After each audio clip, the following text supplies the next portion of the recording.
नमस्कार। आज की इस विशेष चर्चा में हम भारत के सुरक्षा बलों और एजेंसियों की एक विस्तृत जानकारी लेंगे। जी और ये विषय एसएससी, रेलवे और दूसरी कई परीक्षाओं के लिए बहुत ही महत्वपूर्ण है। हाँ, तो हम हर संगठन को स्लाइड दर स्लाइड समझेंगे, उनके स्थापना वर्ष, मुख्यालय, मुख्य कार्य और जो खास तथ्य हैं, उन पर ध्यान देंगे। बिल्कुल, तो चलिए शुरू करते हैं। इस स्लाइड में हम बात करेंगे भारत की सुरक्षा व्यवस्था के 3 स्तरों के बारे में। तो बुलेट पॉइंट्स है। पहला, बाहरी सुरक्षा, जिसमें बीएसएफ, आईटीबीपी, एसएसबी और असम राइफल्स आते हैं। दूसरा है आंतरिक सुरक्षा, यानी इंटरनल सिक्योरिटी। इसमें है सीआरपीएफ, सीआईएसएफ और एनएसजी। और तीसरा खुफिया और जांच, मतलब इंटेलिजेंस एंड इन्वेस्टिगेशन। इसमें आईबी, रॉ, सीबीआई और एनआईए शामिल हैं। तो ये 3 स्तर हैं। बाहरी सुरक्षा का मतलब क्या हुआ, आसान शब्दों में? देखिए, बाहरी सुरक्षा का सीधा मतलब है देश की अंतर्राष्ट्रीय सीमाओं की रक्षा करना। ये बल घुसपैठ, तस्करी और बाहरी हमलों को रोकते हैं। अच्छा, जैसे बीएसएफ पाकिस्तान और बांग्लादेश सीमा पर तैनात है। बिल्कुल। फिर आता है आंतरिक सुरक्षा। इसका काम है देश के अंदर शांति और कानून व्यवस्था बनाए रखना, जैसे दंगे, नक्सलवाद या आतंकवादी हमले। तो सीआरपीएफ जो राज्यों की मदद करती है वो इसी में आएगी। जी हाँ। और तीसरा स्तर है खुफिया और जांच का। इनका काम है जानकारी इकट्ठा करना और अपराधों की जांच करना। मतलब इसमें भी दो हिस्से हो गए, एक जो घटना से पहले जानकारी दे और दूसरा जो घटना के बाद जांच करे। सही पकड़ा। खुफिया एजेंसियां जैसे आईबी और रॉ ये घटना होने से पहले जानकारी देती हैं, और जांच एजेंसियां जैसे सीबीआई, एनआईए ये घटना होने के बाद उसकी तहकीकात करती हैं। तो एक खास बात जो याद रखनी है वो ये है कि ये वर्गीकरण और ये किस मंत्रालय के अधीन है, इससे जुड़े सवाल अक्सर आते हैं। हाँ, ये याद रखना बहुत जरूरी है कि कौन सा बल सीमा सुरक्षा बल है और कौन सा आंतरिक सुरक्षा के लिए है। चलिए, तो अब अगली स्लाइड पर चलते हैं। इस स्लाइड में हम बात करेंगे बीएसएफ यानी सीमा सुरक्षा बल के बारे में। तो इसके बुलेट पॉइंट्स है। स्थापना 1 दिसंबर 1965। ये 1965 के युद्ध के बाद हुई थी। मुख्यालय नई दिल्ली में है। और इसका आदर्श वाक्य है जीवन पर्यंत कर्तव्य। मुख्य कार्य है पाकिस्तान और बांग्लादेश सीमाओं की रक्षा और सीमा पार तस्करी और घुसपैठ को रोकना। तो इसकी स्थापना जैसा कि बताया गया 1 दिसंबर 1965 को हुई। मतलब परीक्षा के लिए याद रखना है कि इसका गठन 1965 के भारत-पाक युद्ध के बाद हुआ था। जी, ताकि सीमाओं को स्थायी रूप से सुरक्षित किया जा सके। मुख्यालय तो नई दिल्ली में है, ये तो सीधा सवाल है। और आदर्श वाक्य जीवन पर्यंत कर्तव्य, इसका मतलब है मृत्यु तक कर्तव्य का पालन करना। हाँ, और इनका मुख्य काम, जैसा कि हमने पहले भी कहा, खास तौर पर पाकिस्तान और बांग्लादेश की सीमाओं पर है। ये बहुत संवेदनशील सीमाएं हैं। ठीक है, और इसमें कोई विशेष तथ्य है जो एग्जाम में पूछा जा सकता है? हाँ, बिल्कुल। बीएसएफ दुनिया का एकमात्र ऐसा बल है जिसके पास अपनी ऊंट सवार टुकड़ी है। अच्छा, रेगिस्तान में गश्त के लिए? बिल्कुल, और इनकी एक महिला प्रहरी टुकड़ी भी है। और हाँ, वाघा बॉर्डर पर जो सेरेमनी होती है, वो भी बीएसएफ ही करती है। ये तथ्य बहुत महत्वपूर्ण है। ठीक है, तो अब अगली स्लाइड। अब हम बात करेंगे आईटीबीपी यानी भारत तिब्बत सीमा पुलिस की, जिन्हें हिमवीर भी कहा जाता है। इसके बुलेट पॉइंट्स हैं। स्थापना 24 अक्टूबर 1962। ये भारत चीन युद्ध के बाद हुई।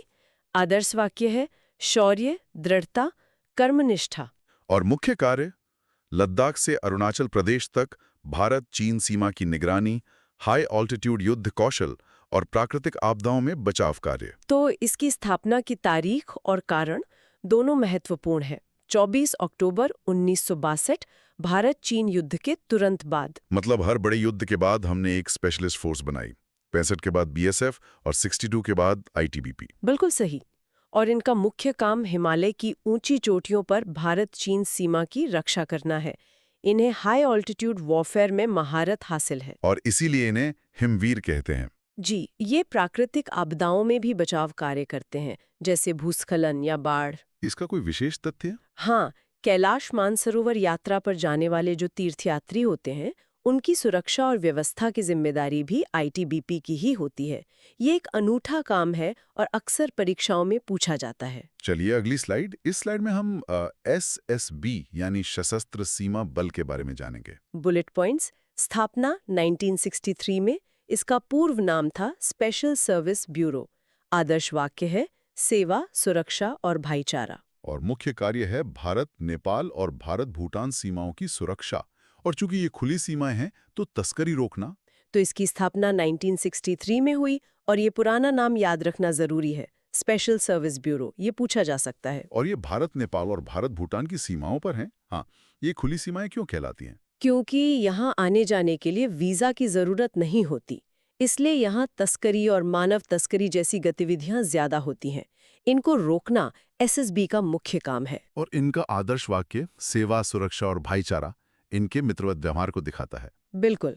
और इसका एक विशेष तथ्य ये है कि शुरुआत में इसका गठन सीमावर्ती इलाकों के लोगों में देशभक्ति जगाने और खुफिया जानकारी जुटाने के लिए किया गया था। ये इसका ऐतिहासिक उद्देश्य था। बहुत दिलचस्प। चलिए अब देश के अंदर आते हैं। अब हम चर्चा करेंगे सीआरपीएफ यानी केंद्रीय रिजर्व पुलिस बल पर।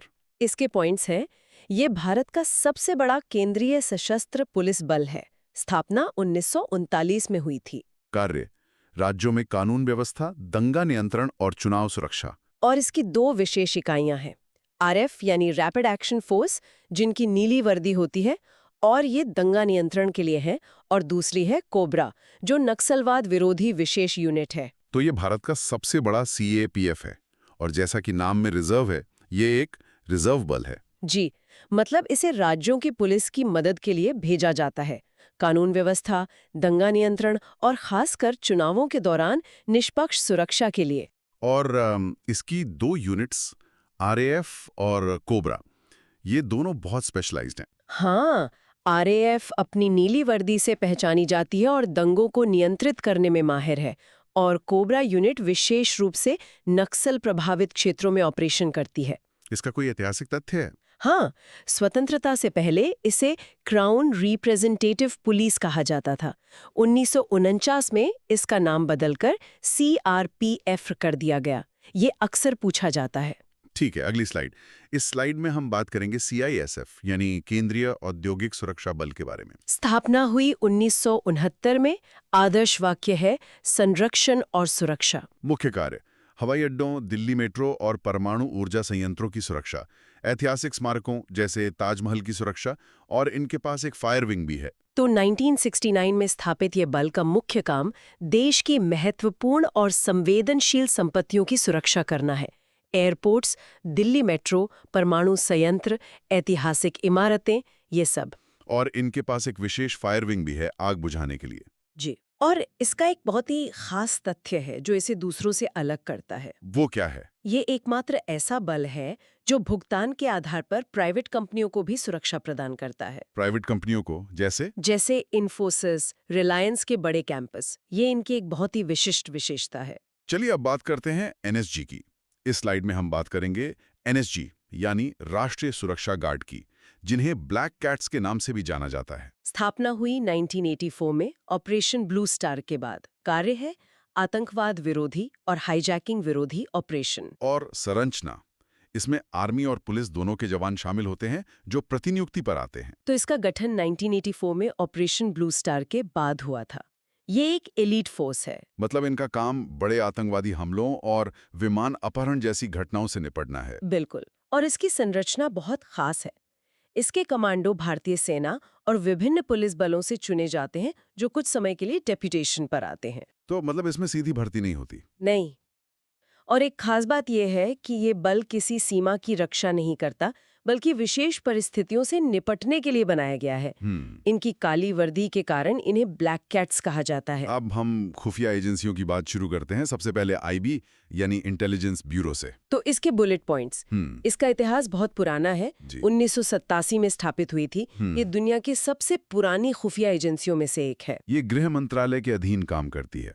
आदर्श वाक्य है जागृतम अहर्निशम यानी सदा सतर्क। और मुख्य कार्य है देश के भीतर खुफिया जानकारी जुटाना और वीवीआईपी सुरक्षा खतरे का आकलन करना। तो 1887 मतलब ये तो बहुत ही पुरानी एजेंसी है और ये गृह मंत्रालय के अंतर्गत काम करती है। जी, और इसका मुख्य काम देश के अंदर की खुफिया जानकारी जुटाना है। मतलब देश को आंतरिक खतरों से बचाना। और ये वीआईपी लोगों को होने वाले खतरों का भी आकलन करती है। हाँ, और इसका एक बहुत महत्वपूर्ण ऐतिहासिक तथ्य है। साल 1968 तक आईबी ही आंतरिक और बाहरी दोनों तरह की खुफिया जिम्मेदारियां संभालती थी। अच्छा, तो इसी के बाद रॉ का गठन हुआ होगा। बिल्कुल। चलिए अगली स्लाइड पर चलते हैं। इस स्लाइड में हम बात करेंगे रॉ के बारे में, भारत की बाहरी खुफिया एजेंसी। पूरा नाम रिसर्च एंड एनालिसिस विंग, स्थापना 1968 में।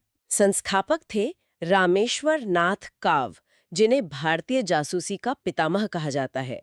आदर्श वाक्य है धर्मो रक्षिति रक्षितः। मुख्य कार्य विदेशी खुफिया जानकारी जुटाना, खासकर पड़ोसी देशों की, और भारत के परमाणु कार्यक्रम की सुरक्षा। तो इसका पूरा नाम है रिसर्च एंड एनालिसिस विंग, स्थापना 1968 में, और संस्थापक का नाम रामेश्वर नाथ काव। ये याद रखना बहुत जरूरी है। और इसका काम है भारत के बाहर से खुफिया जानकारी इकट्ठा करना, खासकर पड़ोसी देशों से। जी, और ये भारत के परमाणु कार्यक्रम को बाहरी खतरों से भी बचाती है। इसमें कोई विशेष तथ्य? हाँ, और ये परीक्षा के लिए बहुत बहुत महत्वपूर्ण है। रॉ किसी मंत्रालय के अधीन नहीं है, बल्कि सीधे प्रधानमंत्री कार्यालय यानी पीएमओ को रिपोर्ट करती है। अच्छा, मतलब ये संसद के प्रति भी जवाबदेह नहीं है? जी नहीं, और यही इसकी स्वायत्तता को दर्शाता है। अब हम बात करेंगे सीबीआई यानी केंद्रीय जांच ब्यूरो के बारे में। Bullet points. स्थापना 1963 में संथानम समिति की सिफारिश पर। आदर्श वाक्य है उद्यम, निष्पक्षता और अखंडता। मुख्य कार्य भ्रष्टाचार, आर्थिक अपराध और गंभीर अपराधों की जांच, और ये राज्यों के अनुरोध या कोर्ट के आदेश पर ही जांच करती है। तो इसकी स्थापना 1963 में हुई, और इस समिति का नाम संथानम समिति ये परीक्षा में कई बार पूछा गया है। और इसका मुख्य काम भ्रष्टाचार, आर्थिक अपराधों की जांच करना है, पर ये खुद से जांच शुरू नहीं कर सकते। नहीं, ये किसी राज्य के अनुरोध पर या सुप्रीम कोर्ट या हाई कोर्ट के आदेश पर ही जांच शुरू कर सकती है। और सीबीआई का कोई और विशेष कार्य? हाँ, सीबीआई भारत में इंटरपोल की नोडल एजेंसी है। मतलब भारत और इंटरपोल के बीच संपर्क सीबीआई के माध्यम से ही होता है। ठीक है, अब अगली एजेंसी पर चलते हैं। इस स्लाइड में हम एनआईए यानी राष्ट्रीय जांच एजेंसी के बारे में जानेंगे। स्थापना 31 दिसंबर 2008। ये 26/11 मुंबई हमलों के बाद हुई। उद्देश्य था आतंकवाद से निपटने के लिए एक संघीय एजेंसी बनाना। और इसका कार्यक्षेत्र है आतंकवाद, जाली मुद्रा, मानव तस्करी और परमाणु प्रतिष्ठानों पर हमले। तो इसका गठन 26/11 मुंबई आतंकी हमलों के बाद 31 दिसंबर 2008 को किया गया था। यह आतंकवाद से संबंधित मामलों की जांच के लिए एक केंद्रीय एजेंसी है जो पूरे देश में काम कर सकती है। हाँ, और इसका कार्यक्षेत्र भी आतंकवाद से जुड़ा है, जैसे टेरर फाइनेंसिंग यानी नकली नोट, मानव तस्करी, ये सब। इसमें एक बहुत महत्वपूर्ण बिंदु है जो इसे सीबीआई से अलग करता है। जी, और यही एग्जाम अलर्ट भी है। एनआईए को किसी भी राज्य में जांच करने के लिए राज्य सरकार की अनुमति की आवश्यकता नहीं होती है। अच्छा, इस शक्ति को क्या कहते हैं? इस शक्ति को सुओ मोटो पावर कहते हैं, और यही इसे सीबीआई से अलग बनाती है। ये परीक्षा का एक बहुत ही महत्वपूर्ण बिंदु है। अब हम नाइट ग्रेड के बारे में बात करेंगे। ये क्या है? तो इसकी अवधारणा है कि ये एक इंटीग्रेटेड इंटेलिजेंस मास्टर डेटाबेस है।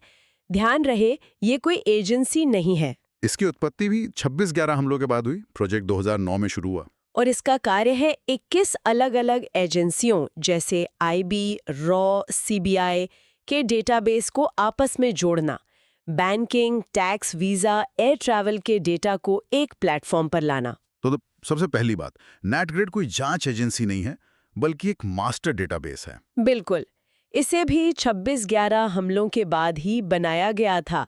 इसका काम 21 अलग-अलग सुरक्षा और जांच एजेंसियों के डेटा को एक जगह पर लाना है।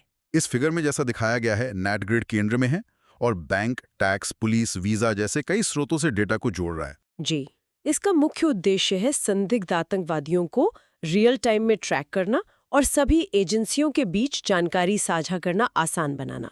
चलिए, तो अब तक पढ़ी गई सभी जानकारियों का एक त्वरित सारांश देखते हैं। हाँ, इस स्लाइड में हम एक क्विक रिवीजन करेंगे। इस तालिका में 3 कॉलम हैं: बल एजेंसी, उनका कार्यक्षेत्र और उनसे जुड़ा एक विशेष तथ्य। तो पहला है बीएसएफ, कार्यक्षेत्र पाकिस्तान बांग्लादेश सीमा, विशेष तथ्य ऊंट व महिला दस्ता।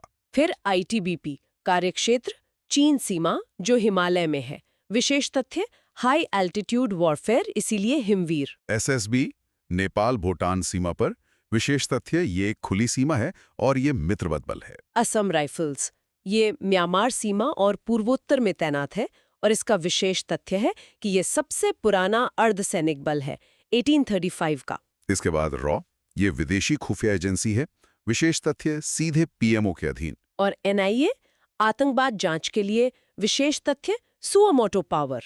इस स्लाइड में एक नोट भी है जो बहुत महत्वपूर्ण लग रहा है। जी हाँ, ये बहुत महत्वपूर्ण है। असम राइफल्स का वेतन और प्रशासनिक नियंत्रण गृह मंत्रालय के पास है, लेकिन इसका ऑपरेशनल कमांड भारतीय सेना के पास होता है। मतलब दोहरा नियंत्रण, डुअल कंट्रोल। बिल्कुल। ये दोहरा नियंत्रण वाला एकमात्र बल है और ये सवाल कई बार पूछा गया है। तो ये थी भारत के प्रमुख सुरक्षा बलों और एजेंसियों पर एक विस्तृत चर्चा। हाँ, हमने 3 प्रकार के बलों को समझा। पहला सीमा सुरक्षा बल, बीएसएफ, आईटीबीपी, एसएसबी और असम राइफल्स। दूसरा आंतरिक सुरक्षा बल, सीआरपीएफ, सीआईएसएफ और एनएसजी। और तीसरा खुफिया और जांच एजेंसियां, आईबी, रॉ, सीबीआई और एनआईए। और इन सब के डेटा को नेट ग्रिड एकीकृत करता है। तो परीक्षा में किस तरह के सवाल बन सकते हैं? देखिए, एक तो बलों और उनकी तैनाती वाली सीमाओं का मिलान करने को कहा जा सकता है, जैसे एसएसबी नेपाल भूटान सीमा। ये भी पूछा जा सकता है कि एनआईए को किस घटना के बाद बनाया गया। हाँ, 26/11 हमले। या सीबीआई का गठन किस समिति की सिफारिश पर हुआ, यानी संधानम समिति। कौन सी एजेंसी सीधे पीएमओ को रिपोर्ट करती है? इसका जवाब होगा रॉ। बिल्कुल। या असम राइफल्स की दोहरी नियंत्रण संरचना के बारे में पूछा जा सकता है। और सुओमोटो पावर किस एजेंसी से संबंधित है, ये भी एक बहुत अच्छा सवाल है। तो एनआईए से। उम्मीद है कि इस चर्चा से तैयारी में बहुत मदद मिलेगी। जी, और एक विचार छोड़कर जाते हैं। हमने देखा कि हमने अतीत के संकटों से सीखकर ये मजबूत ढांचा बनाया है, पर भविष्य के खतरे क्या होंगे? साइबर हमले, ड्रोन युद्ध। क्या हम अगली चुनौती के लिए तैयार हैं या हमें एक और संकट का इंतजार करना होगा? ये सवाल शायद सबसे महत्वपूर्ण है।